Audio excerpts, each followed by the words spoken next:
Hello, welcome to Park Life, as for the first time since March, fans return to the park for a league game against Tranmere Rovers. Coming up on today's Rainbow Laces special, we get the thoughts of manager Matt Taylor, defender Jake Caprice, and we also have some important conversations with Alex Fisher, Jake Taylor and Alan Quick from the Proud Grecians about Rainbow Laces. But first, let's take a look back at Tuesday's Papa John's Trophy action against Northampton.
Alex Fisher.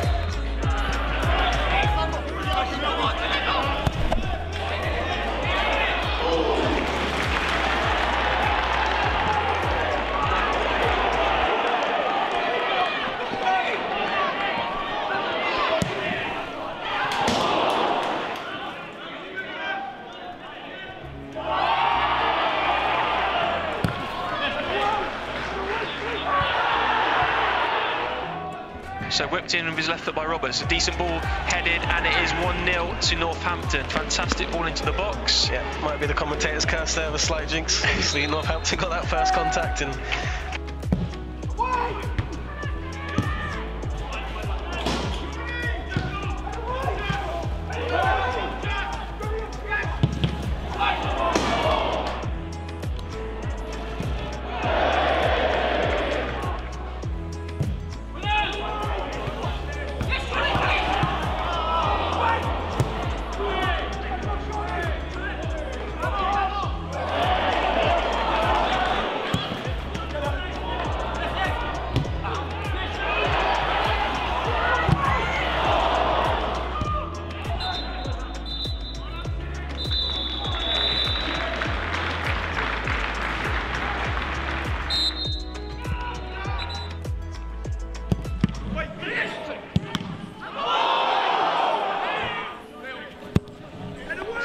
ball is flicked on. Keeper saves the initial ball. It's forwarded to Jordan Dyer. Set back to Nigel, and it's a goal. Exeter have equalised. Nigel Atsingana. got a goal here, mate. Really nice finish. Decent ball into the box by Nicky Law. Jordan Dyer was quick to react when the keeper spilled it. Really composed from Jordan to set back to Nigel there, and a really well-placed finish in that bottom corner. Yeah, I mean, you see a lot of teams play some really good football between the two boxes, but as we know, the business end is in that 18-yard box.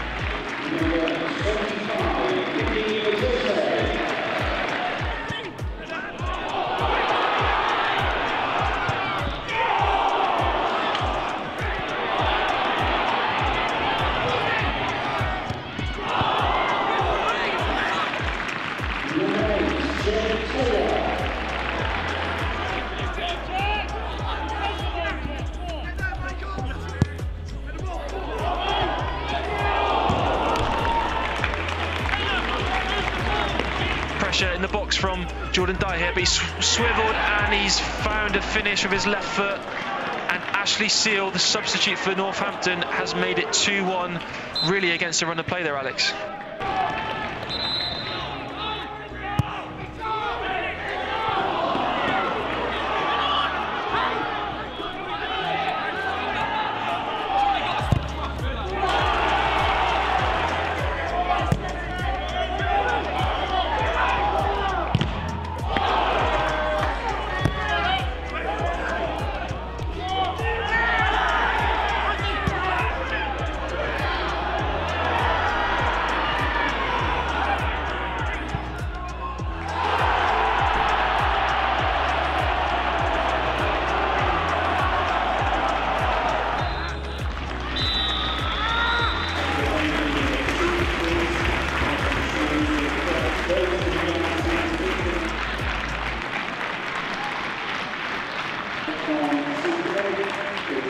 Just want to say a big thank you to all of those who attended the game on Tuesday for following the rules and regulations that we have put in place for your safety. Our safety officer has asked us to say thank you to you all for doing so. Unfortunately, there is an incident that we do have to mention on Tuesday night with an alleged discriminatory comment. We just want to remind people that St James Park is an inclusive stadium and we are an inclusive club. No matter your race, religion, gender, sexual orientation or disability, you are welcome here and you always will be. Let's get the view from inside the camp. Here's defender Jake Caprice on facing his former side. But first, here's the manager, Matt Taylor. They hit form and I've carried on that form. They would have been disappointed to get beaten by Walsall last weekend. But a good team and a good squad of players at this level. Some players who've played at a higher level for a number of years and a large part of their careers. And we know about their threat. Focus is always on ourselves. But hopefully it's a good spectacle in terms of the game for more fans coming through the door. And a game we're really looking forward to on the back of last weekend. How are we looking injury-wise after Tuesday? I mean, we saw Nigel Atangana feature plenty of the game and it was good to have him back. Yeah, he got through some much-needed match minutes. Same for Jake Caprice. Ben Seymour, slight concern with his tight hamstring. He'll have a fitness test. And the same for Nicky Law, who jarred his knee. A little bit of swelling in and around that area. So we'll assess those two in the next couple of days with a view for Saturday. Tuesday might be more realistic for the pair of them. But with Jake Caprice and Nigel nearing full fitness, it means they're selectable from the start as opposed to impact players from the bench. And the squad seems to be getting stronger. Lewis Page is out there with the physios. Lewis Ward is training with the squad again, but not quite available for selection as yet. So we're going in the right direction. I think we said time and time again, with the amount of games coming up, I'm sure we'll suffer more injuries and more suspensions and players losing form. But it's vitally important as a manager and a group of staff that we've got as many players to choose from as possible. Yeah, it'd be great. I think both teams are at the right end of the table. So, you know, it should be a good game to compete in. So, yeah, I'm looking forward to it. I mean, they've had a change of manager in the last few weeks, but they're flying, aren't they? I mean, a defeat last week, but 5 in a row before then. Yeah, I think before the new manager come in, they picked up and, you know, they've done really well. So, yeah, like I said, it should be a good game. It's always good games competing against teams at the right end of the table. So, yeah, it should be a really good game to play in. And how are you? Because I know, you know, you've had a really unfortunate start to your career here with a couple of injuries. But, I mean, are you fully fit now, back to where you should be? Yeah. Like I said, I played on Tuesday. And, you know, I'm feeling good now. I've had a few frustrating, you know, little niggles. So, yeah, hopefully, you know, that the injuries are behind me this season. And, you know, I can kick on now and hopefully get a run in the team and, you know, make an impact. For those of you returning to the stadium on Saturday for the first time, it's important that you are up to date with the many changes to your usual matchday experience. We've put together this handy guide, so please take the next few minutes to familiarise yourself with what is expected of you when you return. For the first time since March, supporters are being welcomed back to the park. And as you'll be well aware, there'll be many changes to your usual matchday routine. That is why we've put together this handy guide to make your return to the park a safe and enjoyable one. It goes without saying, please do not attend if you are showing any symptoms of COVID-19 or for any reason you need to be self-isolating. By turning up at the ground, you are consenting that you are fit and well to attend. When you turn up at the park, please make sure you put your face mask on unless you are from an exempt category. You can, of course, buy an Exeter City face mask if you want to show your true colours from the club shop online for just £5. Please make sure you remember to bring your ticket on match day. Unfortunately, we will not be able to reprint any tickets that you have forgotten, and the club shop and ticket office will be closed. Please make sure you travel to the game in your bubble and the people that you are sat with. When entering the ground, you will not be using the turnstiles, but instead be using the large exit gates adjacent. When you enter, rip your own ticket stub off and place it in the bin provided. Please do not bring any bags with you to the game unless absolutely essential. When you enter the ground, please make sure you use hand sanitizer where provided. We will have several points throughout the stadium for your use. On the big bank, we have marked out individual markers for each person to stand on. You must remain in these places throughout the game. The only exception to this is if you are in a household bubble, in which case you may stand together. When you purchase your tickets, your seats are being allocated for you, so it is unlikely you'll be in your familiar seat. Please take time when you get your ticket to check where you are seated or being asked to stand for the game. To maintain your safety at all times and to prevent people from travelling in different directions at the same time, we'll have a stop and go system controlled by the stewards. This will control your entry and exit to the stand. If for any reason you need to leave your seat during the game, for example going to the toilet, you may be asked to stop until the pathway is clear. Please stay in your seat at all times unless you really do need to get up, for example going to the toilet. If you are getting up, please make sure you leave your seat as shown, with your face facing the pitch and your back to anyone you may be walking past as shown. At the end of the game, please remain in your spaces. We will be emptying the ground in sequences. Please listen to announcements and your instructions of the stewards to ensure you have a safe exit. And one thing we must stress is the importance of keeping 2 metres apart from your fellow supporters that are not in your family bubble. This is a hugely important guideline that we ask you to follow strenuously. Unfortunately, we will not be able to offer any refreshments at our upcoming games. You are, however, allowed to bring your own non-alcoholic drink and a snack, and these are the only time in which you are allowed to remove your mask. Please, if possible, avoid bringing any cans. As ever, St James Park remains a non-smoking venue, and due to restrictions, we will no longer have any smoking area available for when you're inside the stadium. As you can see, while you've been away, we've also been giving St James's Park a hose down to make sure it's clean and sanitised upon your return. Every stand in the stadium has been given the same treatment. Hopefully you'll notice a difference when you return. These guidelines and protocols have been put in place for your safety and security in line with the EFL and the local authorities. Please make sure you follow them closely to ensure that fans can continue to return to St James's Park for the very near future as well.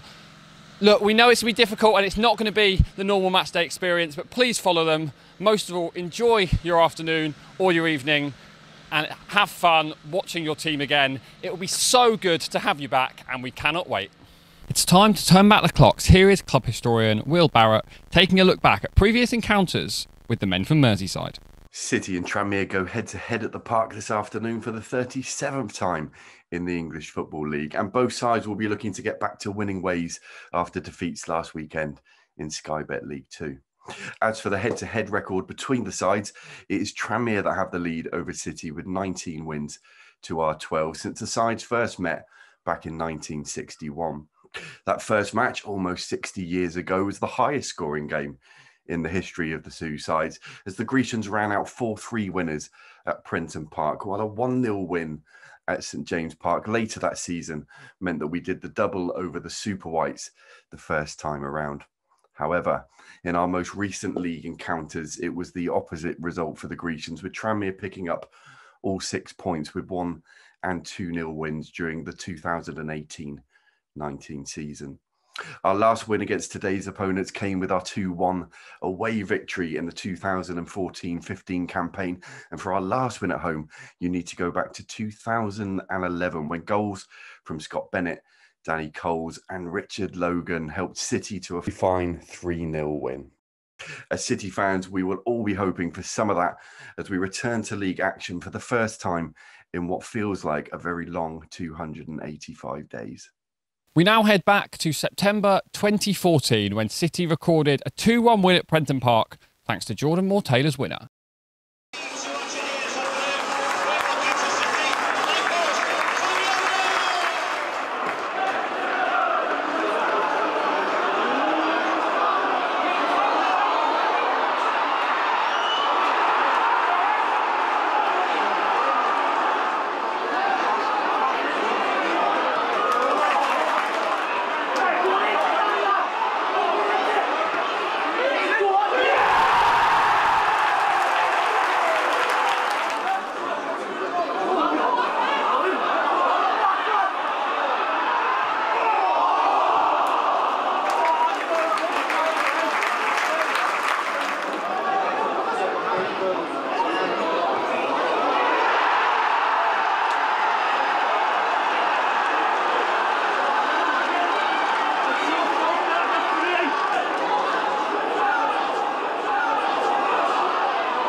This weekend and throughout the week, as you may have seen, Exeter City are proud to be supporting Stonewall's Rainbow Laces campaign, a campaign which is so important for many LGBT people across sport, with the aim of the campaign to make football everyone's game. Again, St James Park is an inclusive environment, and this is a campaign we are proud to be supporting.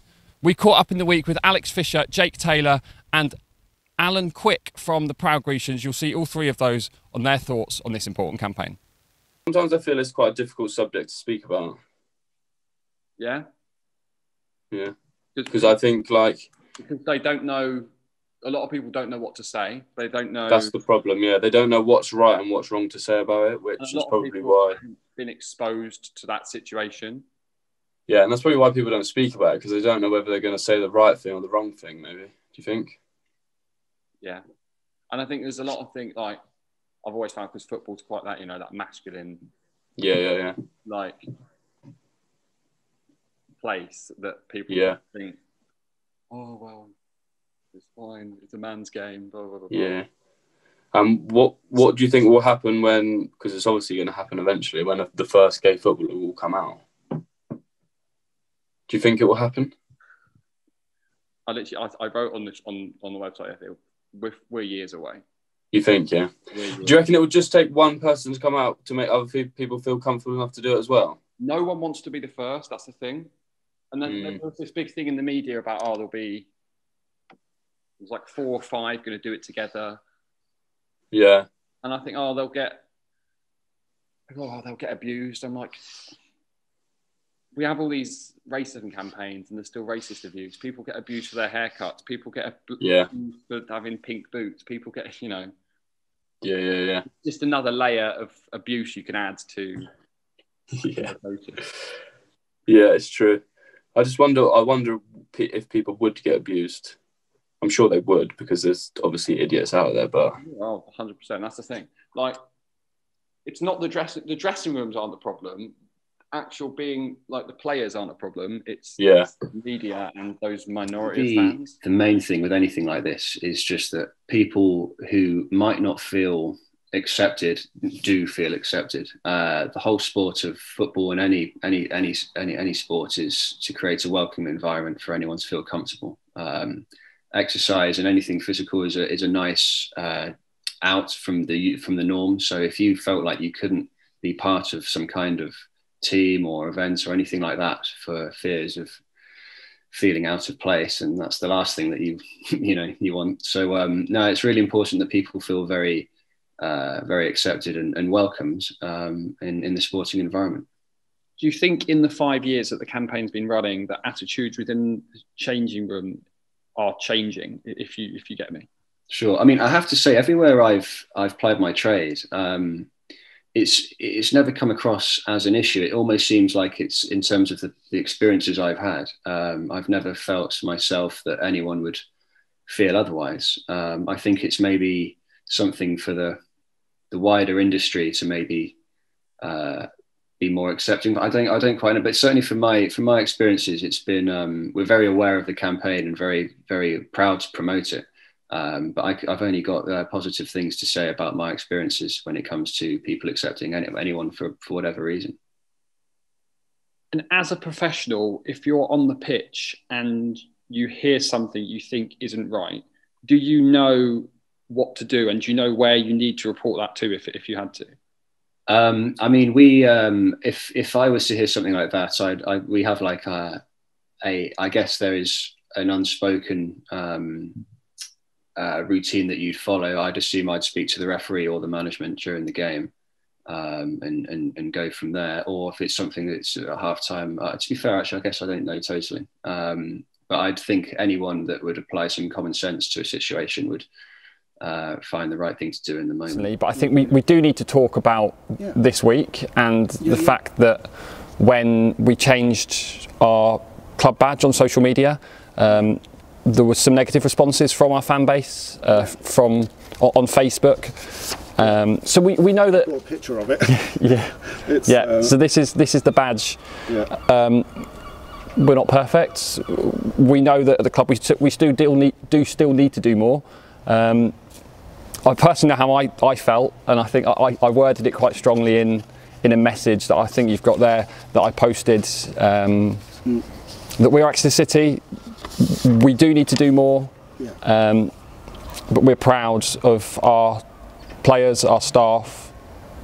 You know, I work at the club, Alan's part of the club, and there's some other LGBT members of staff here that, you know, we're just like you. We've all got this club at heart, and it certainly made me feel a bit downbeat. I'm not sure how you felt when you saw it. I was really shocked when I saw it. I couldn't believe it. I hadn't looked at social media until that evening, and then when I saw it, I thought, oh my goodness, there's so many comments.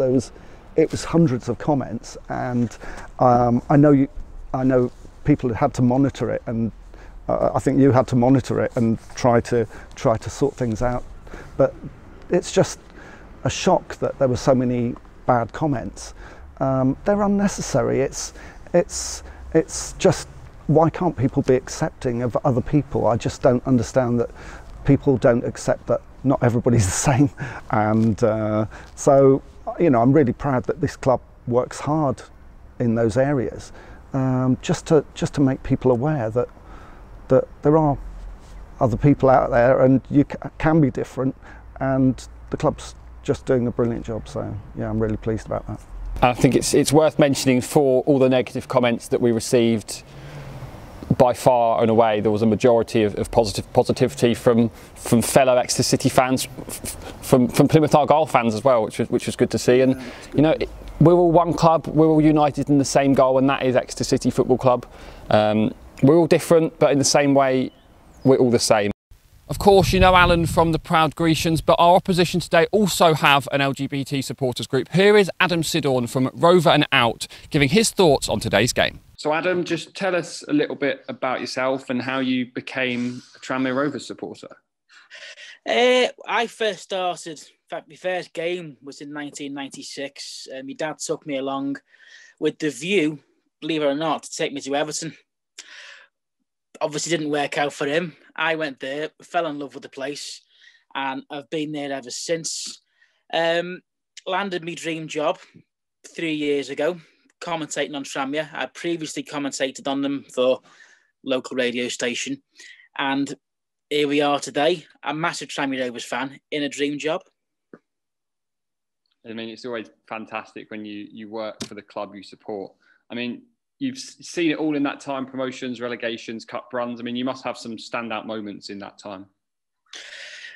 Tell you what, it's been amazing. And we always use the term roller coaster ride being a Tranmere fan, because it really is. From the Worthington Cup final in 2000 to almost playoffs final in 2004, Brian Little.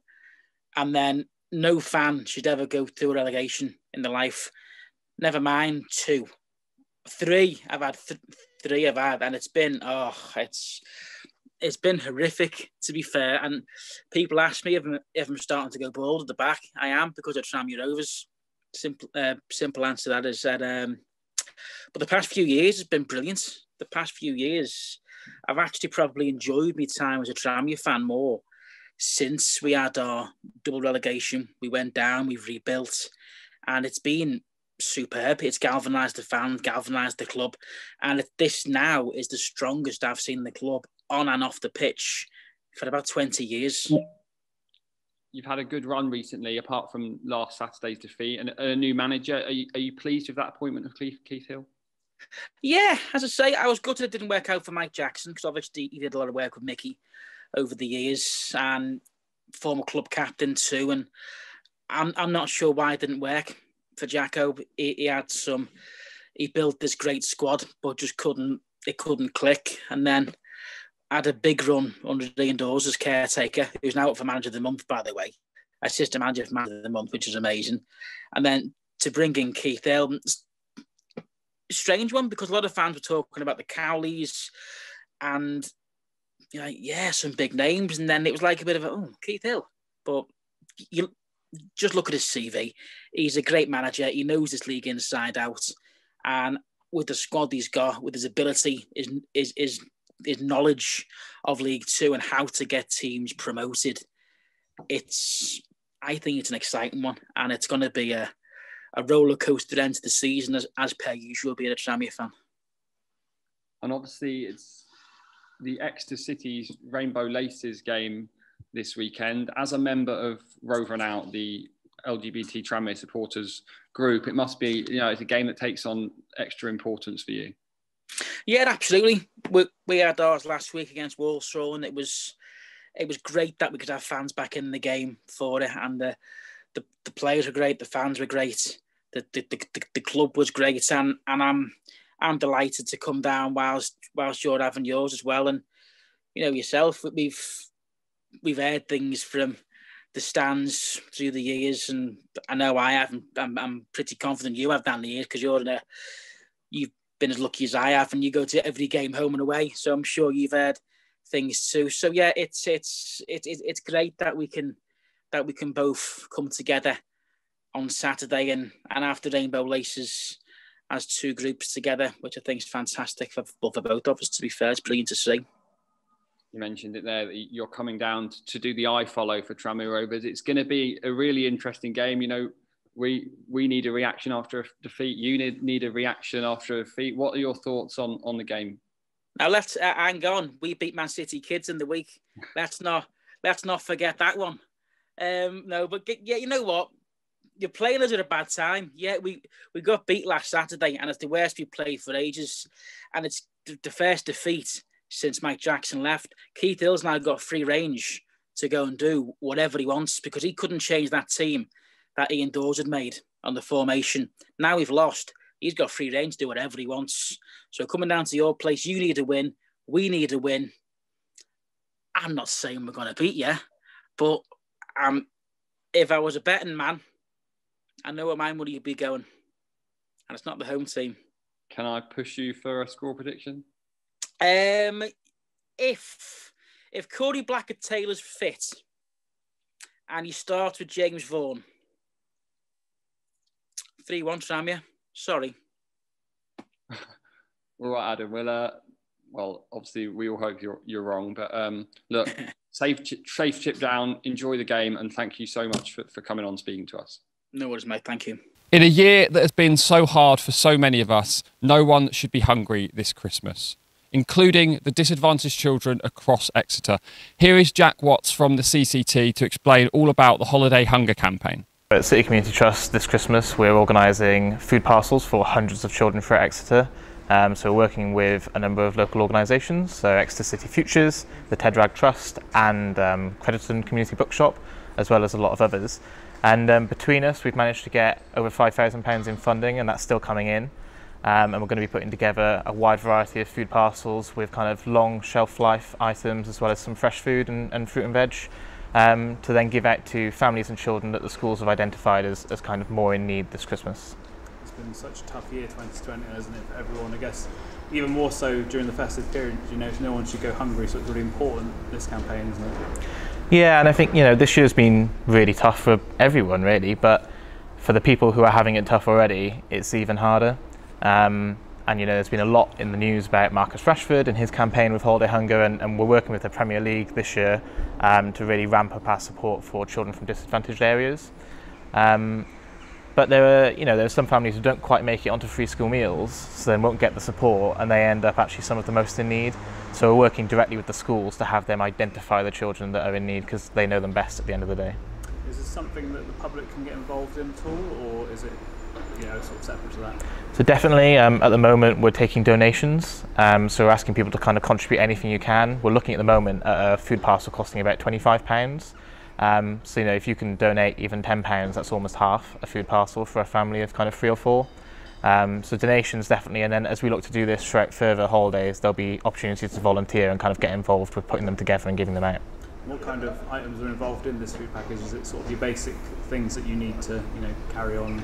Yeah, so we've got a variety. So we've got the things you'd expect, like pasta and cornflakes and like pasta sauce and stuff like that. But then we're keen to not just make it the essentials and kind of include some of the bits that are nicer to have this Christmas, like a chocolate orange, box of chocolates. We've got a local church who's given us like fresh chicken and milk and bread and kind of the essentials, but then also it's nice to have something a little bit extra at Christmas, I think. If people want to find out more or get involved, what's the easiest way to do that? If they go to exetercct.org/festive, then that'll take them to our Just Giving page that has all the information and the opportunities to donate if people feel they can. Brilliant. I guess aside from that as well, it's important that we encourage people to continue donating to like their local food banks and things as well, especially at this time of year, isn't it? Yeah, there's lots of opportunities in Exeter to support those in need. You know, we've got a huge kind of homeless community here, and our friends over at Collab are doing great work with the Exeter Homeless Partnership. And then food banks have been doing obviously an amazing job this year, and support for them and for what we're doing. Hopefully we can all link up and make sure that everyone has what they need this Christmas. I've done it, I'm sure you've done it, and even Alex Fisher's done it. Here is a timely reminder from him to leave your handbrake on in your car in Alex Fisher's Football Firsts. So we'll start your first pair of football boots. I reckon it would be something Adidas Predator related, whatever Beckham had when I was 7 or 8. He was one of my idols growing up, amongst a couple others. But whatever they would have been, they'd have been very fake and very cheap. Yeah, but it would definitely something along those lines. Anything Beckham when I was younger. That was for me. Do you remember your first football kit you ever owned? Football kit would have been I grew up in an Everton house, as southern as I can sound. It was an Everton kit. Yeah, one of the old, I think it was the old 1-to-1 sponsor. I might have been even a bit older than that now, actually. But yeah, it would have been an Everton kit from my dad. Your first ever professional goal? That would have been against Altrincham for Oxford United. And it was a moment that I will hold very close to me for as long as I'll be able to remember it. It was, I think it's very special, your first goal. It was in front of the home end at the Kassam Stadium, and having played for the club from 7 till to 1920, to score my first goal in front of the fans there was something very special as well. And even better that it was in front of the stand and not the fence. Yeah, it was the home end rather than the car park end. Do you remember the goal? Can you describe it? Yes, I do. It was a ball over down the right hand side, and I believe it was a guy called Joel Legister played what I thought was a pass, but I think he was shooting, and it came across goal, and I was about 3 or 4 yards in to round it off. Sometimes the easiest ones can be the hardest ones. So I was pleased to see it come off my foot and just and hit the back of the net, even if it was only 5 or 6 yards out. Can you remember your debut? I can, yes. That would have been under Jim Smith in 2007, I think. It was against a team called Farsley Celtic. So when people ask me who you made your debut against, I start with the Celtic part and then drop the Farsley in afterwards. But yeah, it was Oxford United. I think it was a conference fixture.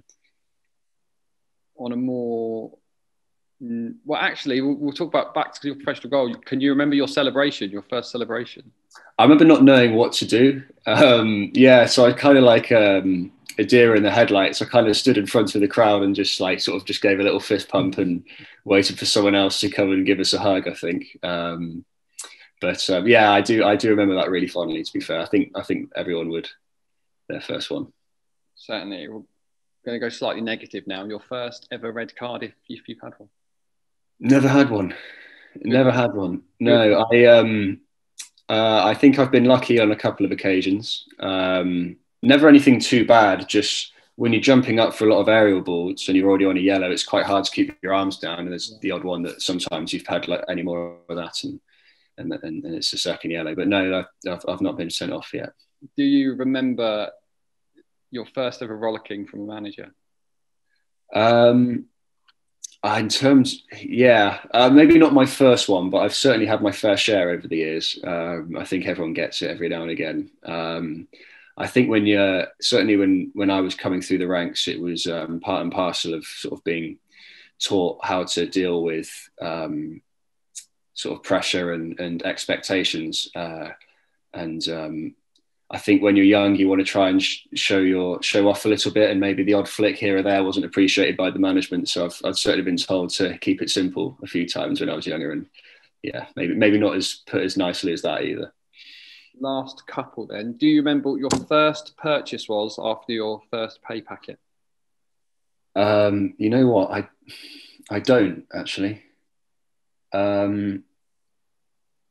No, I remember it was the first pay packet as a YT is often or wasn't very much at all. It probably went towards a driving lesson or petrol or something like that. No, nothing too glamorous, unfortunately. So no great story there, I'm afraid.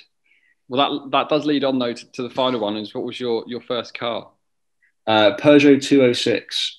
It was my brother's, and yeah, it was his first car as well. So we both shared the same first car, and I once might have left the handbrake off on a bit of a slope that led to one of the panels getting dented early on. So that didn't last too long, but not because of my driving. And he's never let me forget it either. But yeah, Peugeot 206. Perfect. What have you got now? A Nissan Juke. Good on mileage. Yeah, I don't go. I'm not too fussed about. I guess the appearance these days. I'd rather be get me to A to B if as efficiently as possible. If it's good on mileage, I think we'll have to start taking it to away games. The amount we're doing. Yeah, well, certainly for you coming all the way from Cornwall every game. Definitely. It's a beast. No, I can get up to nearly 70 miles to the gallon on that baby. Might have to invest. All right, cheers for that, Alex. Follow in your heart, in spirit, in soul. You make every tackle, score every goal. You're part of it, wherever you are in the world. From the first minute until the last kick. Victories, heartbreaks. You're part of the fabric, the passion, devotion, supercharging emotion. For you, there is only one.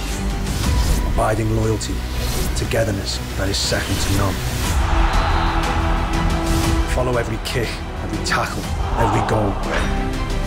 With access to live stream games and matchday commentary, with coverage spanning the globe. Behind the scene content, newsletters and match highlights. There is no better way for you to get closer to your club. And with iFollow sales supporting them, there's no better way to show your love. When you can't be there with iFollow. One of the 714 in attendance on Tuesday night was City fan Die Weeks. Here she is catching up with Scott, talking about how great it was to be back at the park. 9 long months passed and you were finally back at the park on Tuesday night. I mean, how much did you enjoy it and how good did it feel to be back? Yeah, it was fab. We were really excited from the moment it was announced that we were going to let some fans back in. Didn't think that we'd get tickets, but we've been to most of the cup games previously, haven't we? Mm-hmm. And really enjoyed them and get a lot out of them. So, yeah, we went along and absolutely loved it. It was great to be back. How did you find it? I mean, it was a little different to the norm, wasn't it?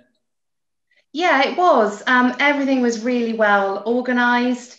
There was plenty of space between everybody. Everybody did what they were supposed to do. It just felt really safe. And it was just great to be back, even though, you know, you've got to wear your masks and you've got to abide by the rules. It's just great to be back. And was it great to be able to do things as a family again as well? Yeah, definitely. It's something we've really missed, isn't it? So we stream most of the matches on a Saturday. But it's just not the same seeing it on the TV. So to be back there, yeah, it's just great to be able to be back to see live football. It was a little cold though, wasn't it? You have to admit. It was a bit chilly, wasn't it? Yeah, it was a bit chilly, but we wrapped up, and it was cold and wet, and we didn't get the result we wanted, but it didn't matter. To be back there was what mattered. Definitely. I mean, for us, it was great to hear some noise as well, because it's, you know, we've been at matches and the only people that are there are the teams and a few extras. So to hear crowd cheer when the ball hit the back of the net was great as well. Yeah, it was. Yeah, and to see everybody, I think it's a long time since we've been at a match where so many people stood up when it got near to the goal, because just everybody was just wanted us to win so badly. So yeah, it was nice to have such a difference of people there of all ages.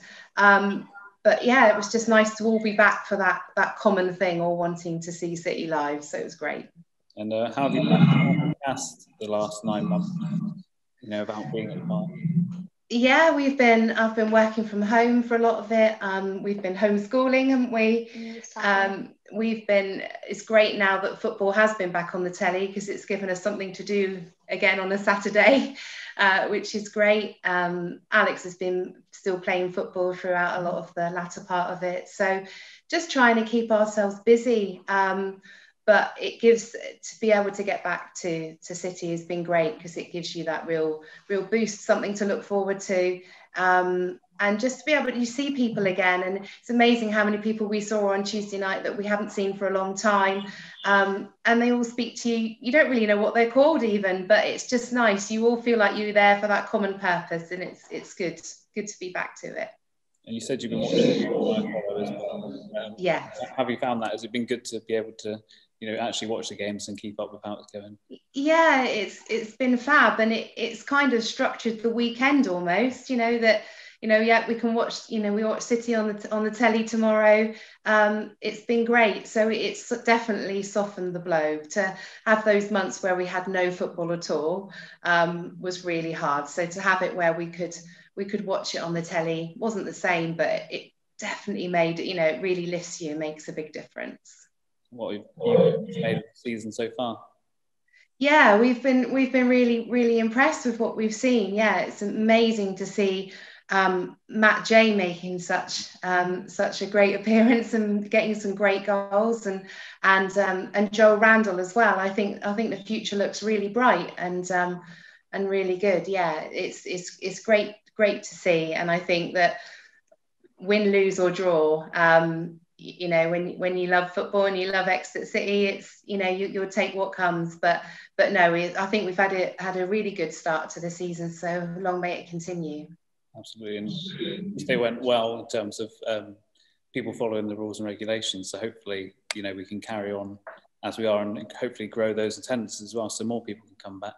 Yeah, that would be fab. Yeah, I mean, we usually stand in a big bank, but we were in the IP office stand, weren't we? So it was just great, no matter where we were, to be back in the ground. So it makes a massive difference. A few weeks ago, we came to Exeter to pick up some food, and we just stopped by when one of the games was on, and just peered through the gap in the gate briefly, and it was just it was so close yet so far. So to be back in the ground was amazing. You said unfortunately you weren't able to get tickets for Saturday's game, but I'm assuming you'll be tuning in anyway, because they'll still be on iFollow. But I mean, yeah, definitely we'll be watching it on iFollow. Yeah, it's just great to be able to do that, and it's so simple, and we've had no problems with it working at all. So yeah, it's great. If you can't be back there, then it's the next best thing, really. It's probably proved to be another tough game against a team that are in quite good form against Tranmere as well. So hopefully our good home form will help us out on Saturday. Yeah, I hope so. And I think to have some fans back there will definitely make a massive difference. It must make a difference to the players to see some of those fans back in the ground. So yeah, fingers crossed on Saturday we go back to our winning ways. What do you reckon? Prediction? I'll have to get one from both of you. What, on a score? Yeah. What's our prediction? What do we think? I think 2-1 to City on Saturday. What do you think? 1-0. 1-0 to us. Who's going to score that? Who's going to score? Randall Williams. Has to be Randall Williams. Who's your favourite player? Huh? What was that, sorry? Randall, your favourite player? Yeah. He is indeed, isn't he? Yeah. Yeah, with a close favourite of Jake Taylor, I think. And when Jake Taylor came out of the tunnel on Tuesday night and he looked up at us and waved and acknowledged, it's just nice to know that, they appreciate us being back there. It's good to see. Absolutely. Thank you. Well, thanks for your time, and hopefully it's a good result Saturday. Yeah, us too. Thanks ever so much. Thank you so much for joining us on Park Life this week. We look forward to seeing up to 1,800 of you back in the park on Saturday afternoon, cheering on the boys. If you're not one of the lucky 1,800, make sure you're tuning in at home on iFollow, where match passes are still available. We'll have all the reactions throughout the afternoon across our social media channels, so make sure you check that out. And there's one last thing from me. Come on, City!